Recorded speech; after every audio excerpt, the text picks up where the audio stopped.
Our success, resilience, and courage influence and impact those who we love and those who are around us. I want my journey to be the compass for a lot of people so they can find their way like I found mine. This was such a beautiful excerpt from our interview with Hana Ayoub, and I wanted to share it before we get started into the whole episode because I think it really highlights the compassion and sense of community and just the willingness to bring others along on your journey that is so unique to women's experience of small business. You share this type of journey too, Carrie. Thank you, Lucy. Absolutely. This is definitely true. And like Hannah beautifully articulates, it's why I started Mums & Co, because I wanted to provide that community, that connection, that sense of support and expert guidance that I also needed at the beginning of my two businesses. So it's definitely a legacy that continues. We've got an amazing events and experts program now that we've built up over the years. And that means that's the passing and the pay it forward of knowledge, helping each other grow. So Hannah's business story is also unique because she works as regional manager for small business at NAB, but she also runs two separate businesses, and that's adjacent to her role. So amazing. Mumbition totally in action here.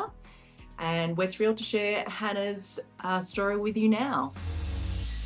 So Hannah, we love educating women on pitching with clarity and confidence. We'd love to hear a little bit more about your business. Can you give us your elevator pitch? Absolutely. Thank you so much for having me today.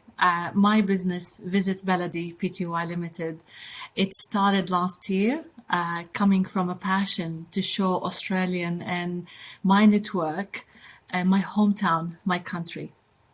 So Baladi, it's an Arabic word. It means my hometown. So that's where the name came from, Visit Baladi. Last year, I went after 10 years not going back home to Jordan, and I spent 5 weeks as a tourist, taking photos and sharing on my social media the beautiful places, the history behind it, and the experiences I had over there. I was overwhelmed and excited with the amount of messages I've received from my network asking me about Jordan, about those places, and they were surprised in terms of what you can do and what the culture is like over there. And they're saying, I want to go to Jordan. And that's where the business idea came from. And I've decided to launch my own business to take people back home. And for me to host those tours as a guest, as a host, and have 2 guides over there. So I'm super excited. The first trip is going to be in May 2024.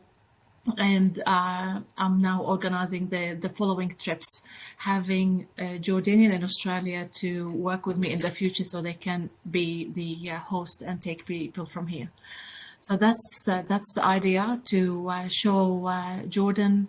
I've also added the Holy Lands and Egypt from a local's eye. So people that can feel the safety and they can enjoy even the little restaurants or cooking class by locals that you will not have on a normal tour. Congratulations. Thank you. Baladi is a beautiful name, and one that's probably close to my heart in terms of my first, you might not know, my first startup was actually Daily Addict, which was an insider's guide to what's new and notable in your city. And at that time it was Sydney or Melbourne. Yeah. So I don't think you can beat a experience in a new country, in a new city, when you're being hosted by someone who's a local or an insider. You can almost guarantee, hopefully not to have a fail experience, right? Because you've got so much limited time there. You just want to know all the best spots to go to. Correct. So. The good places. Yeah, absolutely. But also, like, from someone who's been in Australia for the last 17 years, I think I have a really good idea and understand Australians, what they want when they travel.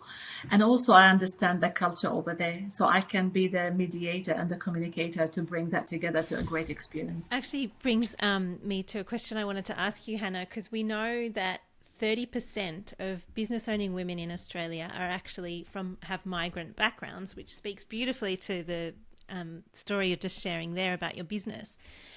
and I suppose in a way you have answered a bit of this, but what do you think coming from another country has brought to this business that you build? I mean, obviously it's brought the business in itself, but what do you think has been enhanced for your experience of creating the business because of your background?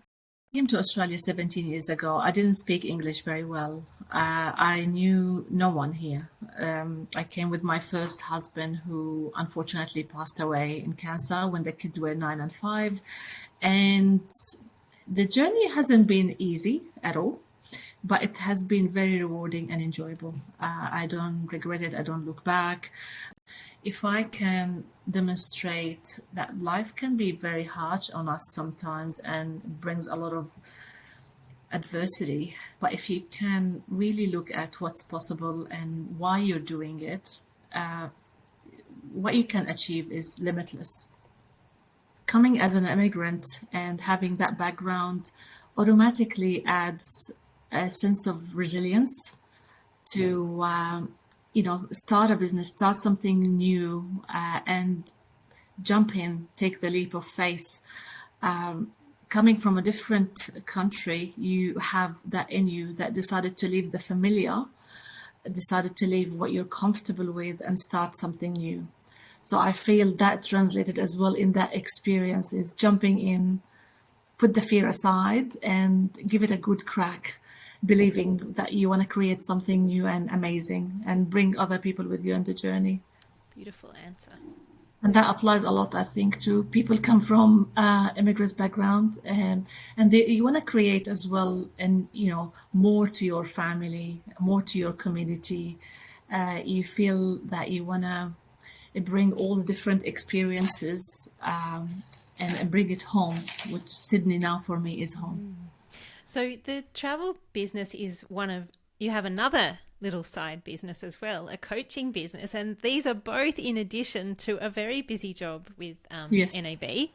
Yeah. Just wondering if you can share a little bit about how you balance all of those wonderful parts of your ambition with also your well-being Yes. and your livelihood, because I know that you're also a mum of 2. Correct. So how are you managing to piece all this together? Look, I believe in work-life integration. Balance means 50-50. Sometimes we do things as we're living life. When I have my daughter around, involving the kids, even in my business. For example, my website was something I've done with my son. He's 21 years old. Creating the name and the logo was with my daughter. She's almost 18 in a month's time. So it's about involving the family sometimes with your vision and the action, actually, the steps that you take to build a business. My coaching, mentoring business that I'm still in, starting, that came from doing a lot of coaching and mentoring in my corporate job in NAB. And I've been doing that for almost the last 10, 11 years, mentoring other females or younger bankers that they're coming on the journey, or people who wants to get into leadership. So I've realized how passionate I am when I sit down one-on-one, whether with my direct team members or members from other business units that I'm mentoring. And the feeling I get after that session, I feel like I always feel great. Even if they're going through something difficult and I'm navigating the way with them, because mentoring is about asking questions and navigating. And sometimes you may share your personal experience of adversity and resilience. And, it feels good. So when you're doing something that it feels good, it doesn't feel as a job. It's something I enjoy. So that's one thing. The other thing is I'm really conscious where I spend my time. I don't know if you will be surprised or not, but for example, the TV will not be on in my household for maybe 2 weeks, 3 weeks. Sometimes I don't watch TV. I don't watch news that is gonna just occupy my brain with negative news that we see. I'm sure when there are important things, the internet is a great place that you can pick and choose what you want to listen to, and you hear from your network, whether at work or friends, in terms of if there's important matters that you need to follow on. So I'm really conscious of where I spend my time. I start my day very early, 5 o'clock, 5:30. quick session at the gym most days. My business, the travel one, I collaborate a lot with Jordan, which means I can do a lot of that after 5 o'clock or on the weekends. The mentoring business is still in a very infant stage, so it's starting and looking at collaborating that, whether after hours or weekends. So it's when you do something with passion, you feel you have a lot of energy, and you have the drive to do so. I find when you're doing something that you don't enjoy, that's where it becomes a chore and exhausting. So we've found here at Mums & Co that business introductions are everything when it comes to moving forward in your business. So kindly inviting you to share maybe one pivotal relationship or business connection that really changed the shape of your own business journey. So I can reflect on the relationship I've created with the company I work with in Jordan. So when I was back in Amman last year, I visited multiple travel agencies over there. And, one I connected with where I felt their priority is customer service, their priority is safety, their priority is fun. So in any business relationship, you're going to look at the value system or the value priorities of the partnership that you're after, and ensuring that it's aligned with yours. So that's probably something I always look at in any business partnership, but also in any relationship. We recently launched the Micro but Mighty report by the McKell Institute. It was commissioned by the NRMA Insurance. Congratulations on that partnership as well for you. Thank you very much. We're very excited that we can continue to celebrate the optimism and bravery of starting something new, and then have the strength of NRMA Insurance to be there when sometimes things might not go to plan. So we're really excited about that powerful duo and powerful team. But the report is focused on micro businesses in Australia. And one of the things that was truly interesting and I think resonated a lot with me as also a micro business owner was that we don't have large teams. We don't have like specialist groups that, support us on our journey. And particularly in regard to finance. Yes. It's one of the biggest limitations of a businesswoman's success. And yet we still manage as the micro business sector to make about $175 billion in profit each year. So I'm wondering, what is your advice for a woman who's trying to bridge this gap? Number one, I feel a lot of women, I don't want to generalize, that we're not good in asking for help. So the number one advice, it's really important to any micro business owner to collaborate and join groups like Mums & Co. That's number one, networking groups, because you will find females in the same situation but from different backgrounds that they can support and collaborate with each other. It's really difficult, and I've experienced it myself, is to be the business owner, to be the marketing person, and hopefully in the future, at the moment I'm running the show myself, but to have a HR manager, a payroll, all of those roles that really important aspects of growing and building your business. If you try to do it all, from what I've seen, it's very difficult. And even if you do grow, it's going to be very slow burn, and probably you will burn out with it. So it's really important to identify early stages, what the key roles that you need to bring and outsource, and go for that outsourcing, even if it costs you some money at the beginning, but you're going to think of the return on investment, and the opportunity is going to free your time so you can be able to network and you'll be able to market your business and grow your business and work on the aspects that's really important. What are you doing on March the 5th and 7th? How does taking your business skills to the next level sound? The Mums & Co experts are sharing 6 action-packed sessions ranging on topics like how much should I really be charging? which AI tools are right for my small business, and principles to transform your bottom line, plus much more.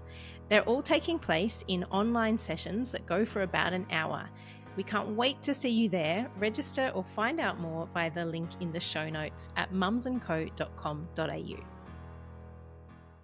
So let's flip our attention to this concept of risk, because I know that you've got deep corporate experience. You're a micro business owner. You've had small business experience as well, Hannah, and I know the two are sometimes in different worlds. So how would you describe your relationship to risk? My relationship to risk from a corporate perspective, I'm not going to talk much about that because we know where banks were highly regulated. We have continuous education on that. We have a lot of measures in place to support customers and small businesses, continuous awareness about spams and scams and what happens to protect your own business. From my own business experience, risk is really one of the things that probably keeps me up at night. And I want to, I put things in place to ensure that I'm covering myself and also my clients when it comes to risk. And that's when, personally involving the right specialist and legal to ensure, am I taking the right steps to protect myself, my business, my clients? It's important to keep it front of mind and read about it and take measures to protect yourself. Often, back on the risk from banking perspective and small business, I always say to clients, to my team, when a customer sending an invoice or receiving an invoice to pay someone, pick up the phone and double check that the account details being provided, with something we see all the time, are accurate, because some people, the scammers, they hack to companies' emails. They might keep the invoice and the email exactly the same, and they change the BSB and the account number.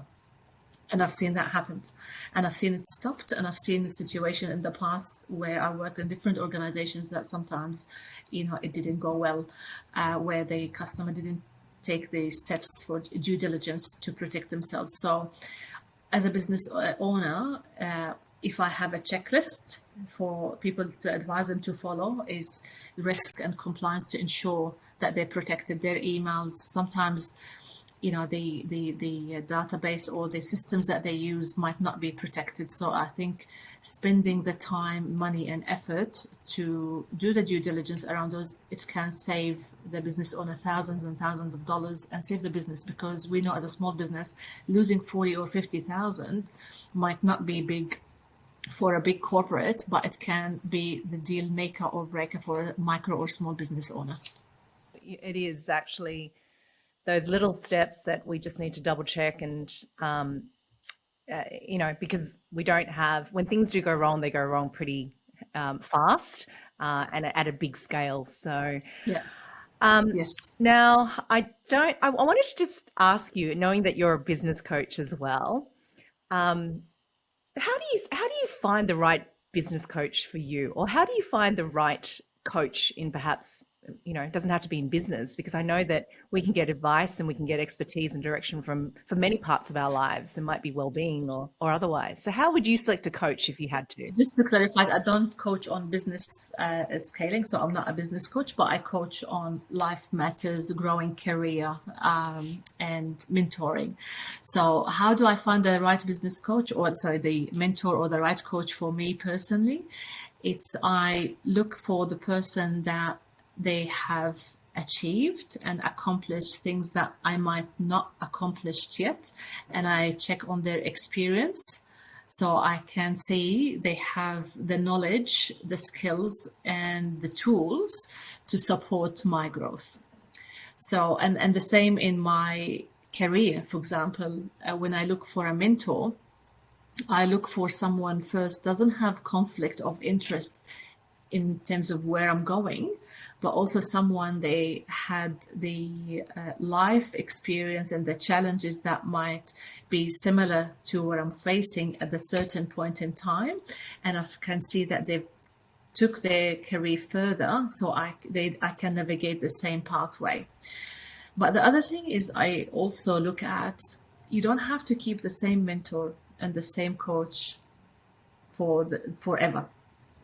What I've experienced myself, at each stage of your life, you might need a different coach, different attributes, and someone with different experience. Certain coaches takes you to a certain stage, and then you might need to jump to a different coach. That doesn't mean there's something wrong with the previous one, but sometimes people in our life, they're like passages. They can take us from one point to the other or across a certain river, but then we need someone different with different tools to support us go in a different direction.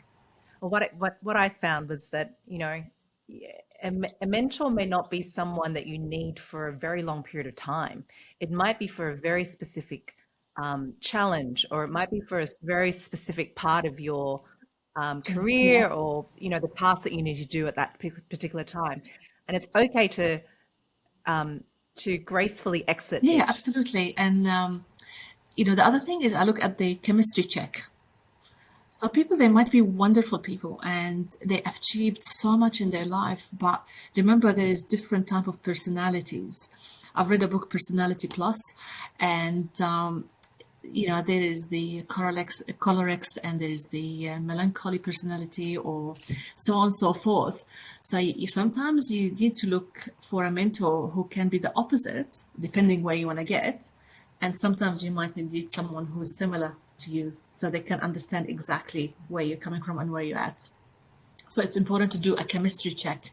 That's why if I want to coach or mentor someone, we normally have just a coffee catch-up or a Zoom catch-up for half an hour, just to see if we like each other and we gel together, because this is really important as well. That's so true. And again, I'm going back to I always say that knowing that we have such an amazing community. Communities are big, and they're full of lots of different people, and they're filled with lots of different business owners. And if you can think back to, I don't know if you ever had your parents' group or your mum's group when you first had your child, and you know, we had amazing support from local health services and providers, and they match you up with these groups.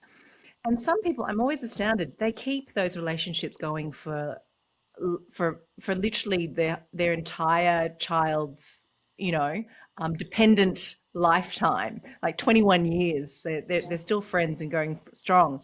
And then others just fall apart because you're like, you're just a bit too helicoptery parenting for me, or you know, your styles don't mesh, like you said, the chemistry. Because I haven't experienced the mums groups, because my two kids were both born in Jordan. So we didn't have that. And my maternity leave was 70 days, and it still is in Jordan. So completely different experience, Carrie. But I hear you, even from socializing with the school moms. When I came to Australia, my son was 4 years old and my daughter was 10 months. And some moms, you know, in year 3 are having tutoring for their kids, and I'm the opposite. So let the kids be, and they will be okay at school. And, you know, touch wood, they've done very well. So I hear you. You know, some moms, yes, we had the relationship when the kids were little, kindergarten, and they have play dates, but then you kind of grow apart as the kids grow. But yeah, chemistry check is really important in a lot of relationships and business as well. Like, even if I look at doing a partnership with anyone, they might bring great experience, but if we don't gel as people, it's really, really important, because that's someone that you're gonna give a part of your business to, or get a part of their business with you, to yourself. So you need to make sure that you can enjoy their company. You're going to be dealing with them a lot. And when you know, let's say you do sweat equity or whatever it is, you can't just, you know, say to them, I don't like you, move on. It's a relationship. You really need to do your due diligence and making sure that you get to know them a little bit as human beings, and you know that you're going to gel with it, or you can enjoy a drink with after work. Great advice. Hana, last question for you is all about a word that we use a lot here at Mums & Co, which is harmony, which is the word we use to describe a triangle of our ambition, livelihood and well-being. Can you describe what the shape of a great life looks like for you? I love the word harmony. I journal often, and I remember a couple of years ago, I've wrote in one of my journals that what I want to achieve in my life is harmony, which means I look at life as a wheel. Then you have your family, you have your love relationships, you have friends, you have work, money, well-being. So to achieve harmony, it's you want to fill the wheel from all aspects. And I've seen it in the corporate world, and I was guilty of it at a certain stage where you spend, nights working, you driving your career till 8 o'clock, 9 o'clock at night on your laptop, and you feel, certain relationships might be impacted negatively, or you might not spend enough quality time with your kids and your health. You're not going to the gym, or you're not eating properly because you're just going for the quick fix of sugar.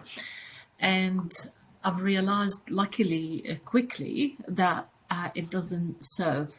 Sometimes we think when we spend too much time on one thing, that means we're improving and bettering that thing, whether it's health, whether it's career, whether it's relationship. So that's where I believe harmony comes from, ensuring and doing a self-audit on a weekly basis. Have I gone to the gym? Did I spend quality time with the people that matter the most? That means partners, kids, and the close people in your circle. Have I given my work and business enough time? And if the answer is no to any of those, it's how quickly you pivot and make sure and adjust, and making sure that you give that right time to that part of your life that you haven't. So, self-audit is really important. Harmony, it's not about creating wealth and making a lot of money, but at the end of the day, you're lonely and you're not spending quality time, whether with your partner or your kids or the close friends that really matter to you.